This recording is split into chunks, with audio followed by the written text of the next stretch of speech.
Stop everything you're doing right now. I need a moment with you. Not with a crowd, not with a category, but with you specifically, because what you've been carrying doesn't fit neatly into a category. You carried a weight too long that had no name, a suspicion you couldn't prove, a truth the world around you was desperate to silence. And you stayed standing when the ones who bet on your fall had already started celebrating. That is not a small thing. That is the kind of endurance that marks a person. This morning the veil tore, something moved in the invisible realm, and what you finally understood didn't reach you by accident. I need to tell you exactly why it's terrifying the ones who counted on your eternal silence. You didn't arrive at this understanding because of an algorithm. You arrived because you were marked to arrive. And now begins the chapter they feared most. I want to stay here with you for a while, because I know what came before this moment, and it was not easy. For years, maybe longer than you want to admit, you lived inside a quiet confusion that had a very particular texture. It was the kind of confusion that made you question your own perception before you questioned anyone else's motives. You would catch something, a look, a pattern, a gap between what someone said and what they did, and the immediate reflex, the one they trained into you without your permission, was to turn it back on yourself. Am I overreacting? Am I too sensitive? Am I seeing things that aren't there? And while you were busy interrogating your own discernment, the ones operating in the shadow were free to keep operating. Your doubt was their cover. Your silence was their oxygen. The confusion wasn't an accident. It was a condition they needed you to stay in. There is a particular loneliness in carrying a certainty you cannot prove, in knowing at a level below language that something is profoundly wrong, and having no external confirmation, no witness, no piece of evidence solid enough to silence the voice that kept asking if you were the problem. You learned to function in that state.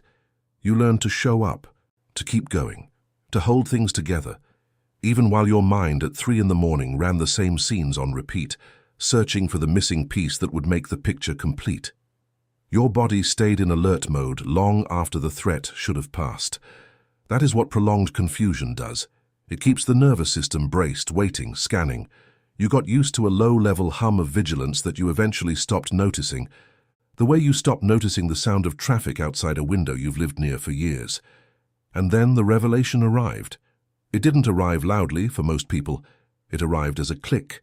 A piece slid into place, and suddenly the image that had been fragmented for so long assembled itself in full, and you saw it. You saw the pattern. You saw the intention underneath the behavior.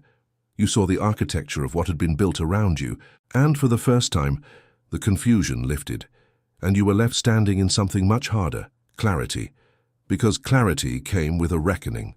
With it came the weight of how long you had been in the dark, how much you had extended to people who were operating against you, how much of your energy, your peace, your resources, your trust had been directed toward those who were counting on you, never understanding what was actually happening. And just when you thought that was the hardest part, the enemy offered you something new, a second layer of confusion, a quiet whisper underneath the revelation. But what if I'm still wrong? What if this clarity is just another form of misperception? This is not humility. This is the attempt to neutralize revelation with a second generation of doubt. The chosen one who finally sees is far more dangerous than the chosen one still groping in the dark. And that danger is exactly why this specific whisper arrives the moment the veil tears. If you've been nodding along, if something in your chest recognized what I just described, I want to ask you to place your hand over your heart right now and hold it there, not as a ritual, as an anchor. What the Spirit has been whispering in you for a long time is real. What arrived in your understanding is confirmation, not confusion. And I want to ask you to respond to that, not just passively, but with a prophetic yes. If this word is landing, like it for that reason, as an act of agreement, as a declaration that yes, what reached me is what the Spirit had already been speaking, and I receive it. And as you do that, I want to release a prayer over you, that in the next 72 hours clarity will sharpen around the specific next step that this revelation requires. Not an overwhelming flood, one clear step. That is what you're asking for. That is what you're believing for right now. Here is what I want you to understand about revelation. It arrives, but arriving is not the same as knowing what to do next. Understanding the game, seeing the pattern, naming the intention is the first act of governance. But it is only the first act. The chosen one who has received revelation and has no system for what comes next is still vulnerable, not to the original threat, but to the disorientation that follows a massive internal shift. That disorientation has its own dangers, and it's precisely for those who are standing where you are standing right now, revelation received, next chapter undefined, that the Solomon Code was built. It's a 3-movement path for people who have arrived at the point of seeing what they see. The details are in the first pinned comment, and I want you to hold that thought as we keep going, because the next few minutes will tell you exactly why that kind of structure matters. There is something I need to say before we move any further, and I need you to receive it fully. Your silence was not weakness. I know it may have felt that way. I know there were moments, on many of them, where staying quiet, staying in confusion, staying in place, felt like a failure of nerve or a failure of discernment. But here is what was actually happening. They needed your confusion to operate. Your silence was not your failure. It was the condition they required to continue. The moment you saw clearly, the system that depended on your blindness lost its most essential resource. Joseph was silenced for 13 years, sold by his brothers, wrongfully imprisoned, cut off from his family, from his identity as the favored son, from every structure that would have confirmed his sense of self. 13 years of operating without confirmation, without vindication, without anyone outside his own spirit telling him that what he knew about himself was true. And the silence was not abandonment. The scripture is clear on this. The Lord was with Joseph. But the silence was also preparation. The 13 years of navigating betrayal, of managing without being vindicated, of holding integrity in conditions designed to break it, that was the curriculum the throne would require. What they intended for harm, God was routing toward purpose. And when the moment of revelation finally came, when Joseph stood before his brothers, the ones who had sold him, who had built their comfort on his captivity, the fear on their faces was proportional to exactly how much they had depended on his blindness. The revelation didn't just free Joseph, it exposed them. The fear you're sensing in those around you right now is that same proportion. It is the exact measure of how much they needed your confusion to continue. The Lord will fight for you. You need only to be still. That is Exodus 14, verse 14. And I want you to hear it not as passivity, but as a posture of governance. The one who no longer has to scramble for proof, no longer has to perform confusion to make others comfortable, no longer has to carry the weight of managing someone else's narrative. That person is free to be still, not idle, still, rooted, operating from clarity rather than from the survival instinct that kept you running for years. The revelation is not a weapon of revenge. I need to say that plainly, because the enemy will try to use it that way if you're not careful. The revelation is a key of governance. What you now see is not for the purpose of exposing, retaliating, or proving yourself to those who bet against you. It is for the purpose of stepping into the next chapter with your eyes open. Joseph gave his brothers a framework for processing what had happened. And I want to give you the same one tonight. It's drawn directly from Genesis 50, verse 20, and I want you to write down 3 questions before you sleep. The first question, what did they try to destroy? I am not asking you to ruminate on the event. I am asking you to name the intention, not the behavior. The intention underneath the behavior. What was the thing they were aiming at when they operated against you? Your confidence, your relationships, your credibility, your faith. Name it precisely.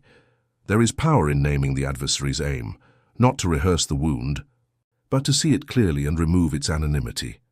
The second question, what did God preserve through that process? This is an inventory, not a consolation. What in you remained intact? Your character, your faith, your capacity for discernment, which notably was sharpened by the very process designed to break you.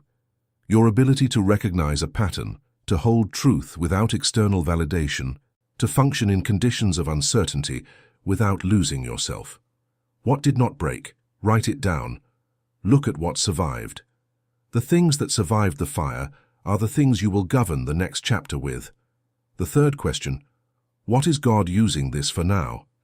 This is the repositioning. The revelation you received is not the end of the story. It is a door.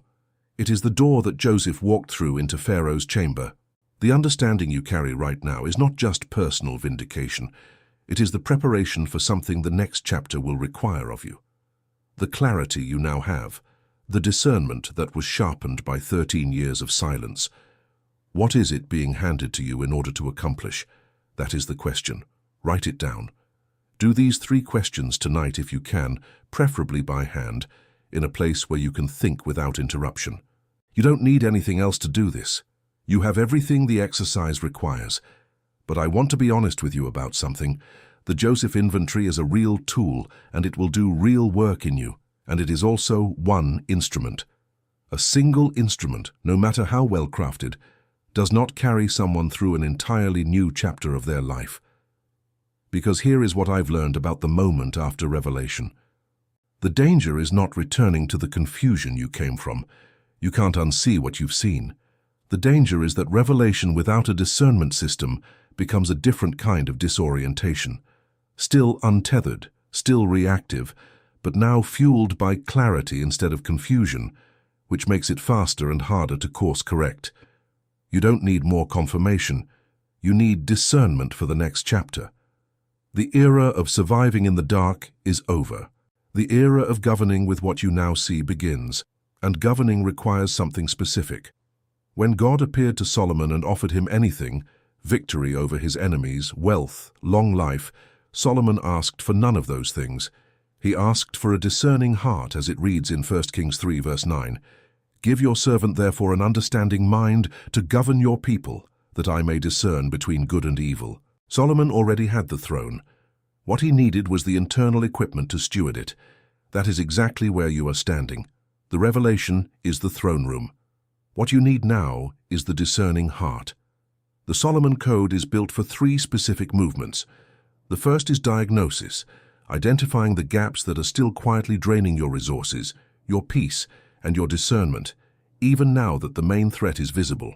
The second movement is quieting the soul, exiting the alert mode that stayed active in your nervous system long after the threat itself passed, so that you can sleep in peace and wake with clarity instead of waking already braced. The third movement is a daily discernment protocol rooted in Proverbs, a way of making decisions for the next chapter from wisdom rather than from the survival instinct of someone still running on adrenaline. You don't need to be a theologian. You don't need 10 hours a day. You need a path built for exactly where you are. The Solomon Code is in the first pinned comment. Who needs it knows they need it. Who made it here didn't make it by accident. Before I release you, I want to do one more thing together. I want to mark this moment, not just inside you, but outwardly, in a way that creates an anchor you can return to. In the comments, I want you to write your city and your state, and then 4 words.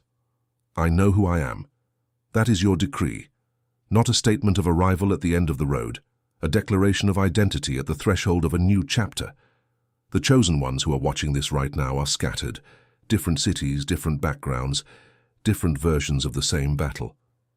And when you write that, you become part of a mapping, a visible record of a silent army that is waking up and refusing to stay confused any longer.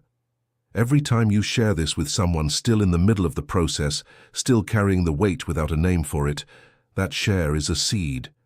You may not know what it produces. That is not your assignment. Your assignment is to plant it. And one last thing before we close. The Solomon Code stays in the first comment. I want you to know that those who receive revelation sometimes pause the longest before the next step. Not because they don't know the step is right, but because taking it feels like fully confirming what they understood. And there is a part of the soul that hesitates at the weight of that confirmation. I see that. I want you to know that the path will be there when you're ready. Tonight, tomorrow morning, next week. There is no pressure in what I'm pointing you toward, only an open door held by someone who has watched chosen ones arrive at exactly this threshold and walk through it into chapters that terrified the ones who sold them. May the wisdom from above be the ground beneath your feet today. May your soul find rest until we meet again.